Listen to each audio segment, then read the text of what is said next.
Halo, assalamualaikum Football Belanda, ringan amatiran ala gue, jumpa lagi ya. Kali ini gue mau bikin video preview singkat ya mengenai Euro knockout stage, perempat final ya nanti. Langsung aja kita mulai dari pertandingan pertama ya, Switzerland melawan Spain ya.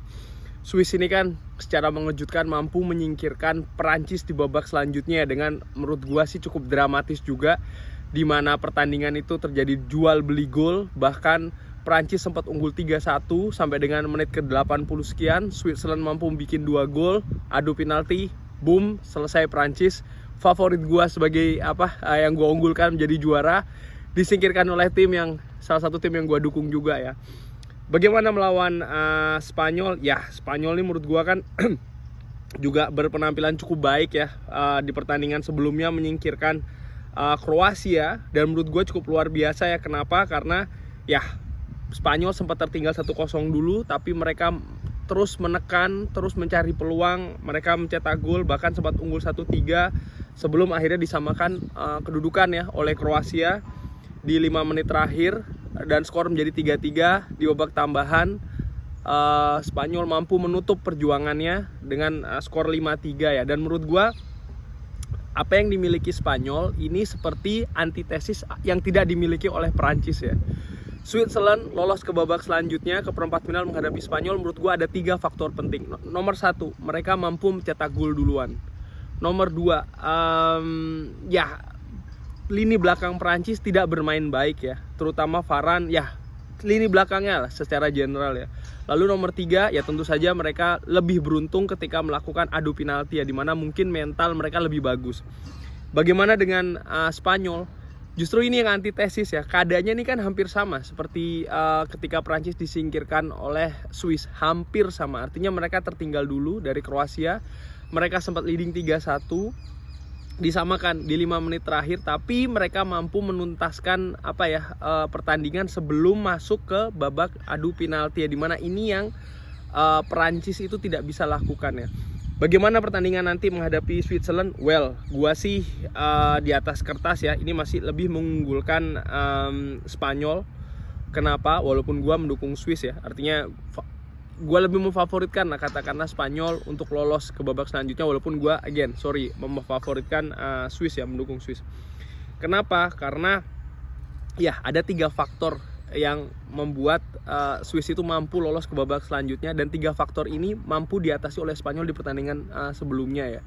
Apakah di pertandingan nanti Swiss mampu mencetak gol duluan? Apakah nanti ketika Spanyol unggul dulu Swiss mampu mengejarnya? Ini kan yang masih tanda tanya ya. Kenapa? Kalau gua ngelihat ke babak sebelumnya, di babak group stage ya, Swiss ini kan ketika melawan Wales ya, mereka justru yang tampil ceroboh ya setelah unggul 1-0. Ketika menghadapi Italia, mereka tidak bisa melakukan banyak hal ketika di pressing ketat, diajak bermain dengan tempo tinggi dari menit awal ya.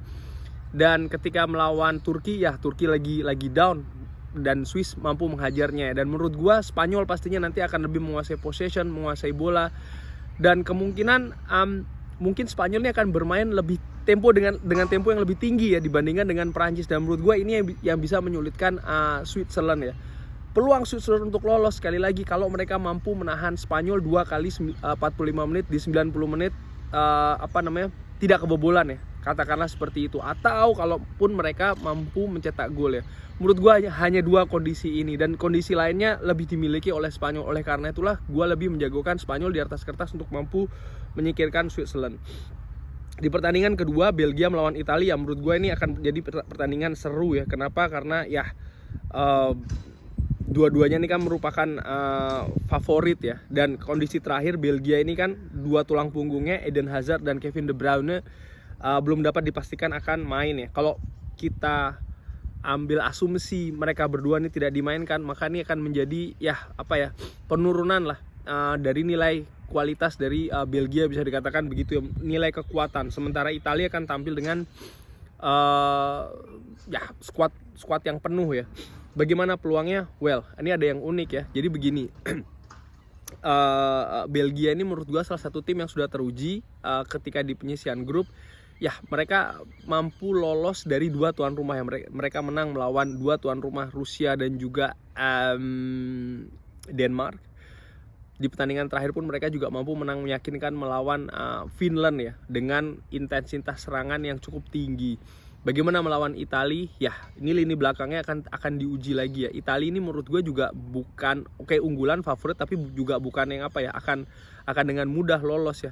Di pertandingan sebelumnya Austria sudah memperlihatkan bagaimana kurang lebih cara untuk menghadapi Italia dengan bermain solid, dengan bermain katakanlah lebih kolektif ya, dan ini yang akan menyulitkan Italia dengan tidak langsung bermain bertahan seperti yang dilakukan oleh Austria ya. Mereka berani mengajak Italia bermain sedikit terbuka.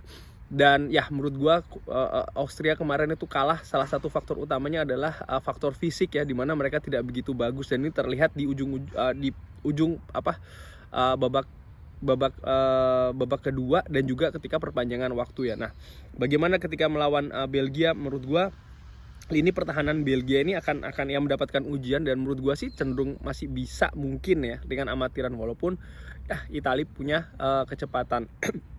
Ada satu faktor unik sih menurut gua ya, yaitu adalah seorang Romelu Lukaku yang bermain di Serie A bersama Inter Milan. Maksud gua begini, Lukaku ini bermain cukup bagus di Inter Milan ya. Dia sangat terbiasa menghadapi back-back Italian style ya. Gaya-gaya Itali dia nih cukup paham, cukup bagus bahkan.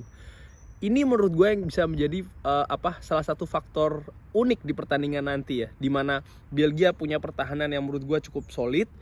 Di depan mereka punya seorang yang sangat terbiasa dengan gaya permainan Italia. Sementara Italia sendiri menurut gue ya, kalau Belgia ini mampu bermain dengan kolektivitas tinggi, artinya tidak banyak melakukan kesalahan sendiri, kurang lebih seperti ketika mereka menghajar Portugal di babak selanjutnya ya. Bukan tidak mungkin akan ada kejutan ya. Gua pribadi sih sebenarnya ini match cenderung imbang ya. Cuman nggak tahu kenapa feeling gua Belgia yang akan mampu menyingkirkan Italia. Well, kita lihat. Yang jelas nanti malam sih gua pasti akan mendukung Swiss. Thanks for watching. Jangan lupa like, jangan lupa subscribe. See you in next video di Football Belanda ringan amatiran ala gua. Assalamualaikum.